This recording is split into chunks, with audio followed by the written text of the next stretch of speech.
female patient with a plantar wart. I will be treating this with the CryoPen.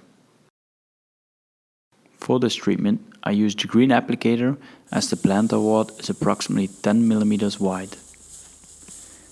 The application time will be between 10 and 15 seconds as the plantar wart is 2 to 3 mm deep.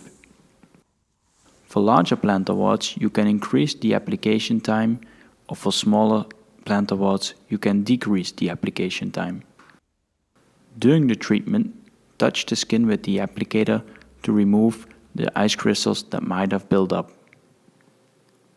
A double freezing cycle is required.